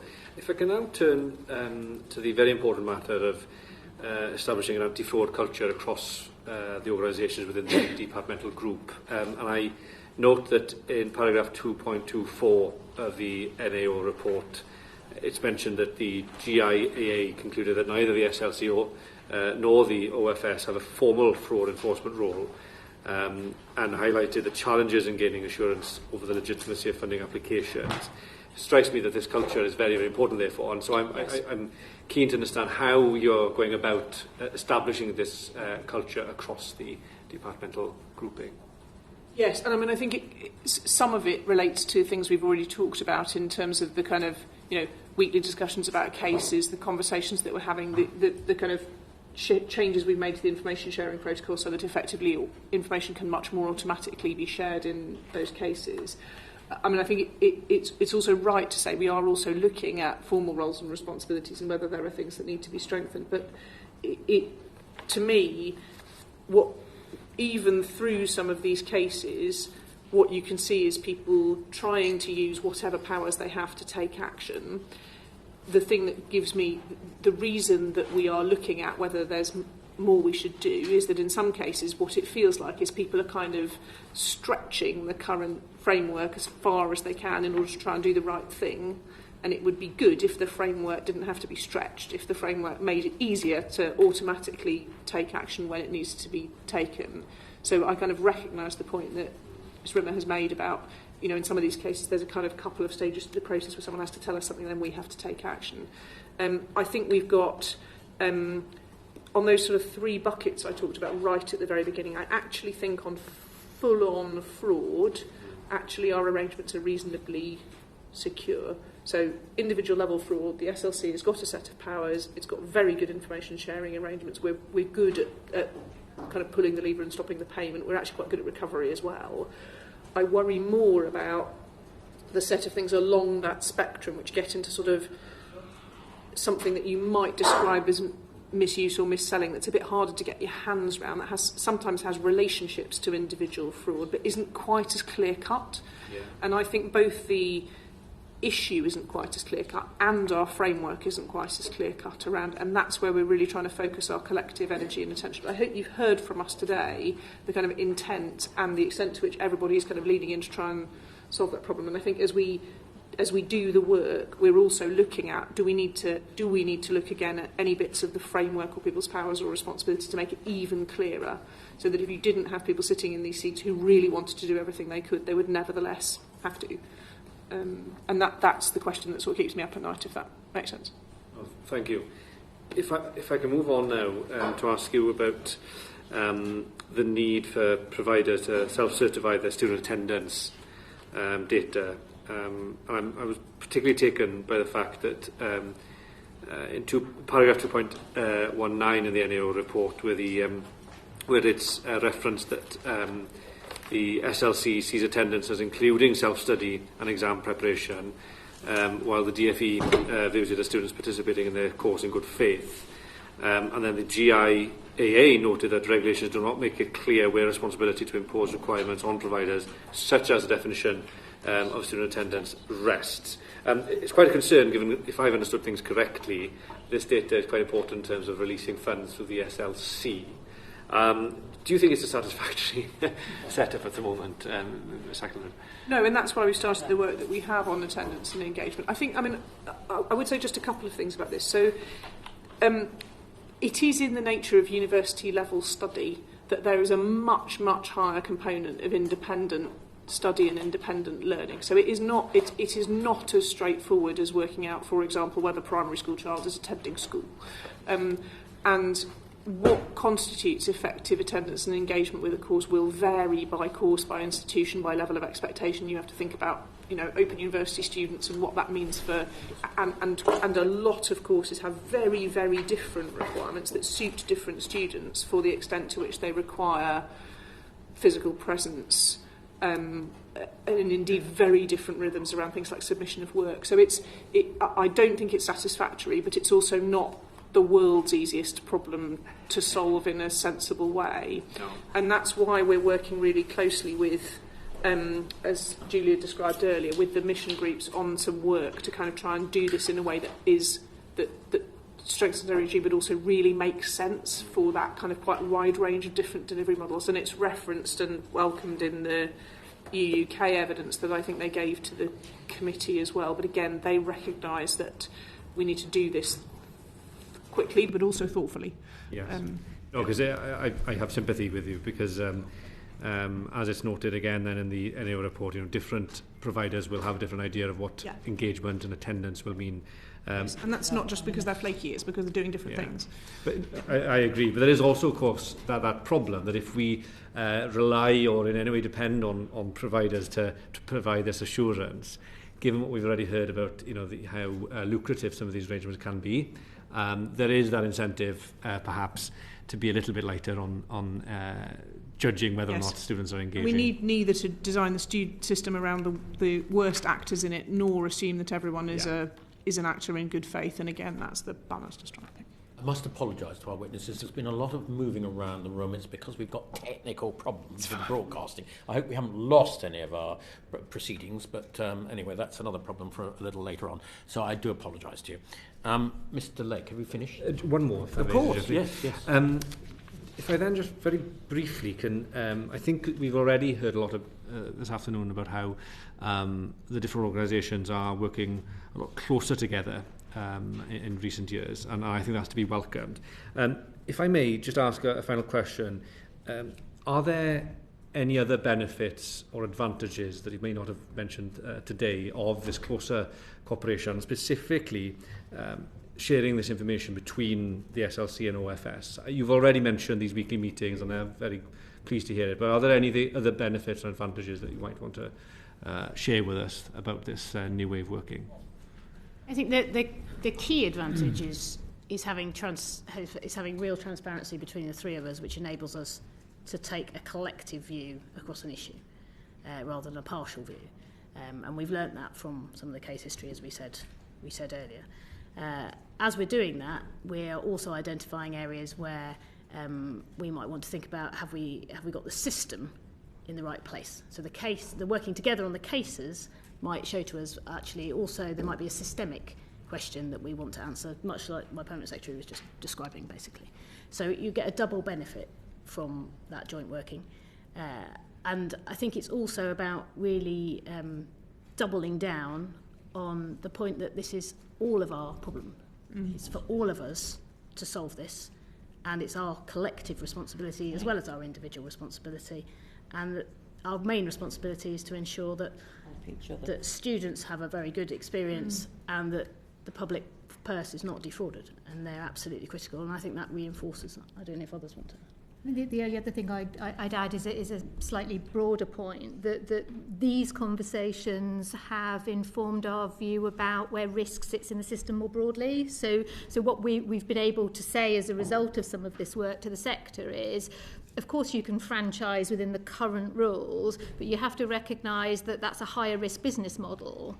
And if you're going to then do that, then you need to make sure you've understood the risk and you're doing all the work that you need to manage and mitigate that risk. And what we've seen in a small number of cases is that not happening in the way that we would like. But I think that broader articulation of where risk sits in the system is helpful to us, but it's also then really helpful for us to play that back to the sector so that everyone has a shared view of those issues. Yeah, that's very useful, thank you.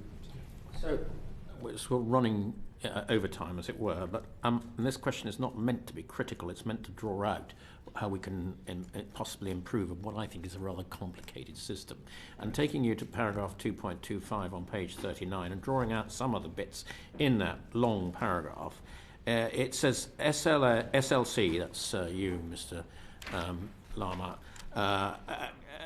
can act on suspicious fraudulent applications from individual, but is legally obliged to pay student loans payments for eligible students unless instructed by the DfE. It then goes on to say OFS has statutory power to protect money for the grant funding it distributes to provider, but not have any specific power to identify or investigate potential fraud relating to student loans. And finally, it says OFS has powers to influence providers' behaviour, which may indirectly relate to misuse SLC funding. So it is a very complicated system, and that complicated systems can sometimes give rise to things not working properly, because individual parts of that complicated system either don't mesh properly together or don't understand fully what each part is doing.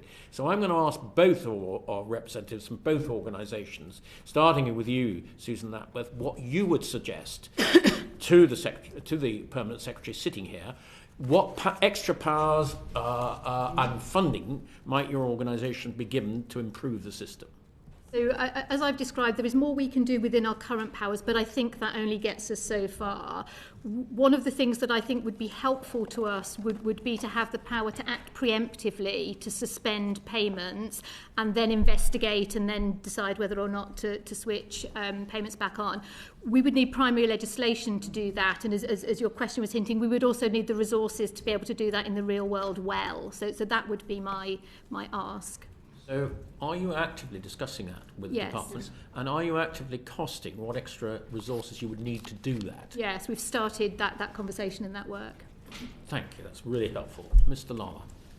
So mine's a slightly different situation, in as much as the companies have already had those conversations, in as much as the Financial Crime Prevention Unit has increased, and we do, through the regulation from an individual fraud perspective, do have the powers to stop payments at an individual level and to issue sanctions. So from our perspective, a lot of that is shown in the progress. It's just that part around the data sharing turning into. Can I just stop you there? Again, this might be my misunderstanding of the report, but did I quote it?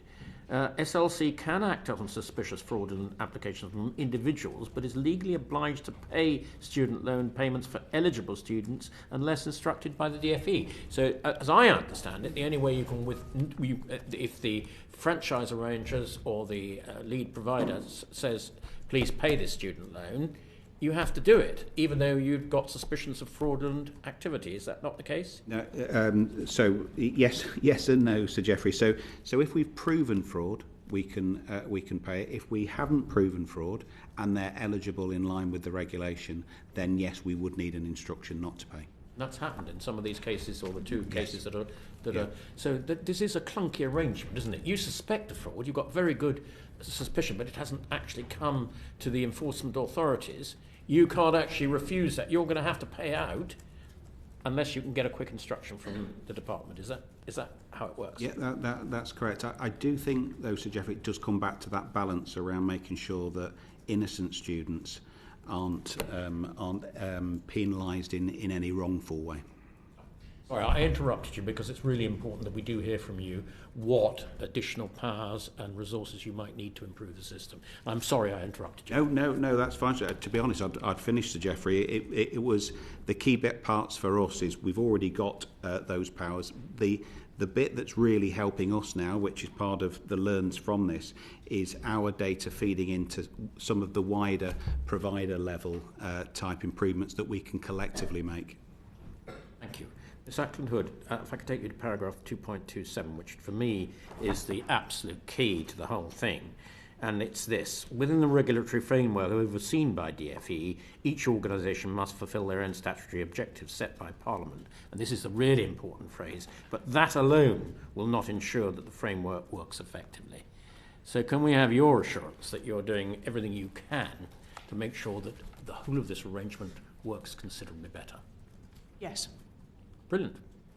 That is a very concise, good answer. I think it's a very good point on which to finish. Can I thank you and all the other witnesses very much for your attendance and time today. I think we have gained a great deal from your presence. So thank you. Order. Thank you very much. Thank you.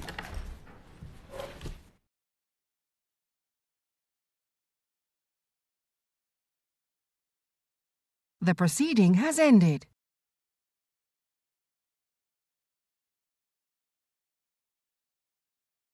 The proceeding has ended.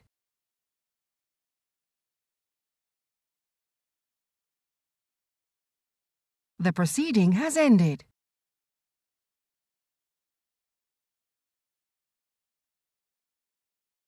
The proceeding has ended.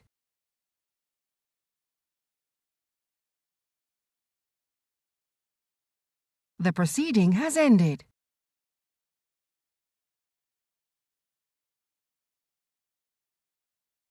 The proceeding has ended.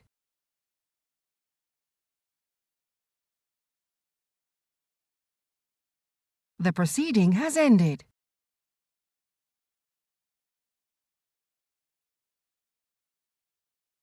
The proceeding has ended.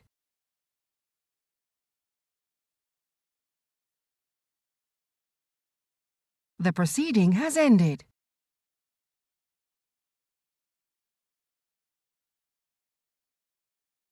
The proceeding has ended.